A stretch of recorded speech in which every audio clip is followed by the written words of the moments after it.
Welcome into NFL Daily. I am Tom Downey here with a look at the latest NFL rumors with a pretty significant trade hint on that side of overall. We're going to begin with the number one NFL story. That is Lamar Jackson, the latest on Lamar. As I'm sure everyone knows, yesterday, the Ravens put the non-exclusive franchise tag on Lamar Jackson, meaning teams can make an offer to Lamar Jackson. He would then sign that offer. The Ravens have the option to match or get 2 first-round picks back. Now, it'd be the team's own first-round picks in 2023, 2024. It's worth mentioning Lamar wants a fully guaranteed contract. And look, there are reasons why maybe something weird's going on here. But within like an hour of the news of Lamar being the non-exclusive franchise tag, 5 teams with one asterisk on here, info was leaked or reported that they're not going to go after Lamar Jackson. The Falcons had been heavily linked to Lamar. Apparently they're out. Conflicting reports on the Raiders, but does sound like draft's their most likely inclination there. The Carolina Panthers, Washington Commanders, and the Miami Dolphins as well, despite uncertainty involving Tua. The Dolphins one makes sense. The other 4, it's like, are we serious here? Something's not right with this Lamar Jackson situation. Wherever you want to rank him, whether it's number 5, number 8, number 10, Lamar Jackson is a top 10 NFL quarterback with an MVP season on his resume. And apparently, despite no contact, because you can't have contact before NFL free agency, multiple NFL teams with nothing proven at quarterback were like, we're good, we don't need him. That does not make sense. Now, there are some reasons why you might have some concerns there. The recent injury history for Lamar Jackson, the lack of an agent. I think the Ravens' mindset has been, this contract has been brutal to negotiate. We're over it. Let's put the non-exclusive tag on him. Either match it or get 2 first-round picks back. Let someone else do all of the legwork. The 2 first-round picks are significant to give up, but I firmly believe the underlying root issue here is that NFL teams across the board do not want a fully guaranteed deal to be given out again at the level it was for Deshaun Watson. NFL teams and owners and GMs were vocally upset about the deal the Browns gave Deshaun Watson. And Lamar Jackson, by the way, has done significantly more in his NFL career than Deshaun has done. Just resume-wise, he's more deserving of that fully guaranteed contract. Certainly more deserving than the guy coming off a year who hasn't played football in a year and had, 26 sexual misconduct allegations against him? Football-wise, there's no reason why Deshaun would get it and Lamar wouldn't.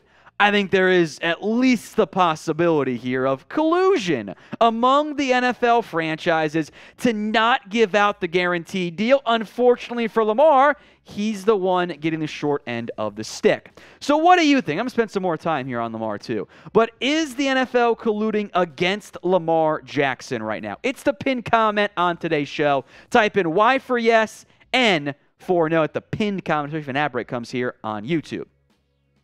What you know, what you think, in my case, I suppose, and what you can prove are 3 very different things, but all of this just stinks of collusion. You're telling, I've seen other arguments of, the quarterback market's gotten high. Daniel Jones got $40 million a year. NFL teams, they don't want to hurt their own quarterbacks. We're talking about Jarrett Stidham, Desmond Ridder, Sam Howell, and Matt Corral as the quarterbacks we're worrying about upsetting and don't want to have a bad locker room thing?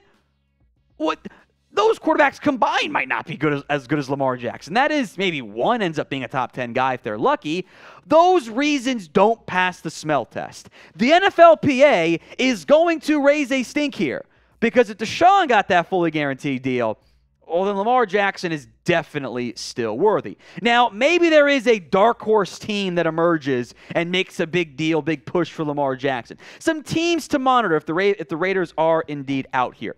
The New York Jets. I think they're going to go Rodgers. More on him in a minute, but keep that one in mind. The Colts and Texans have high draft picks, but wouldn't that be fun? Tampa, if they want to go all in. Tennessee and Derrick Henry would be fantastic. The really good dark horse team beyond the Niners, it's very tough to make it happen, but man, that'd be electric. Patriots still need a quarterback. You could figure out what you do with Mac Jones if you trade him with like the Raiders or something. the Lions would be awesome. They have the money. They would get to keep their number 5 overall pick because it's their own first-round pick they would trade. Trading, pick like whatever it is, 18, 19, and a future first. That's really appealing if you are the Detroit Lions. So the 18th pick, by the way, that'd be a nice little dark horse fun fit. So where does Lamar Jackson play in 2023? You guys can predict for me in the comment section. Maybe it is when it's all said and done still the Ravens, but go vote for me in the comment section, or go predict, I should say. Today's NFL Daily, sponsored by Fume. We all have bad habits, and we know how hard it can be to kick those bad habits. Our sponsor, Fume, is on a mission to accelerate humanity's breakup from the bad habits that consume far too many of us. Fume is a natural diffusive device that uses plants and behavioral science to help you trade out your negative habit for a positive one. I didn't expect that much from Fume when I got it, but the minty sensation hits pretty great, and I got some great flavors too. White cranberry, maple pepper, crisp mint as well. Fume, by the way, is not a vape. It's a non-electronic device designed to transform your negative habits. The easiest way to stop a bad habit is to switch to a positive one. And Fume is designed perfectly to do just that. Head to tryfume.com/chatsports and use code chatsports to save 10% off when you get the Journey Pack today. That's tryfum.com/chatsports and use code chatsports to save an additional 10% off your order today. Links in the comments section and in the description of today's show.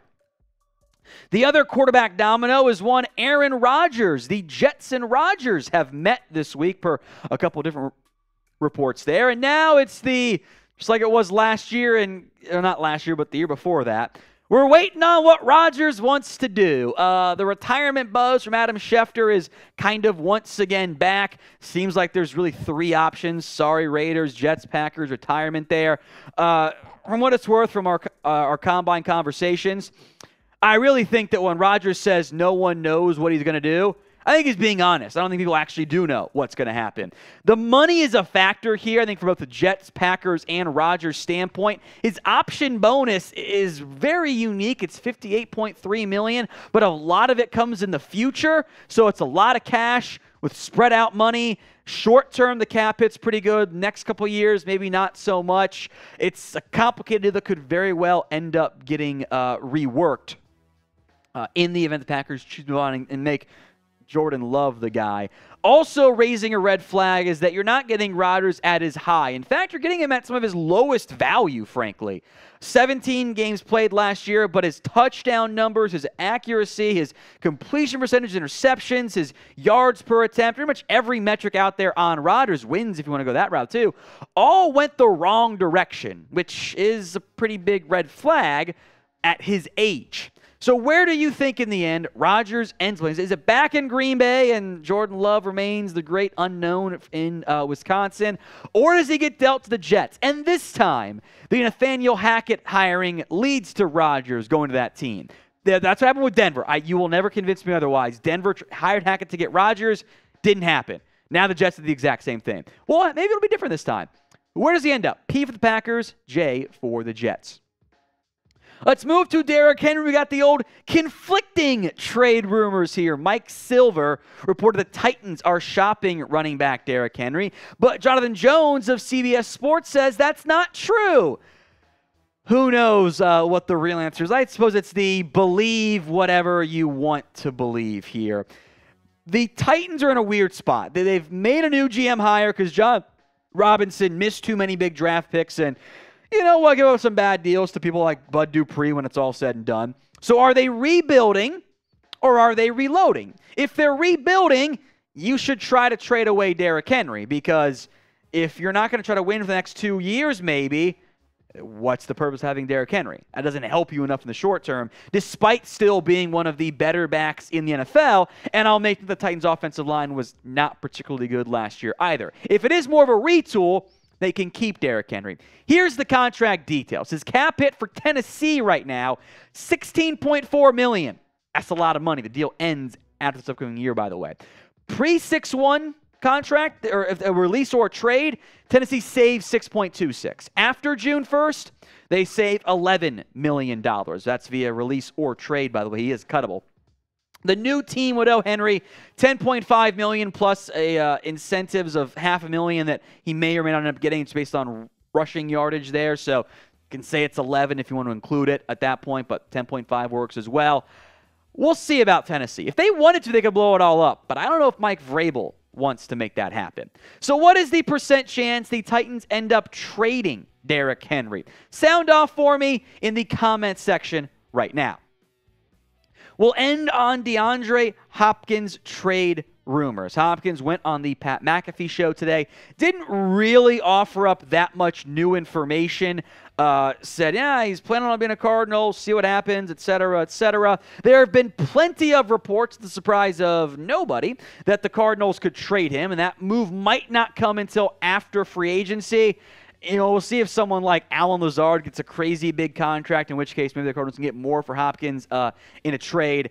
A new contract might be needed. Ian Rappaport said that his understanding is if a trade happened, Hopkins would be flexible on the last 2 years of his contract rather than shoot for a top-of-the-market deal. That's not actually very specific. Does he mean Hopkins would play on that final 2 years?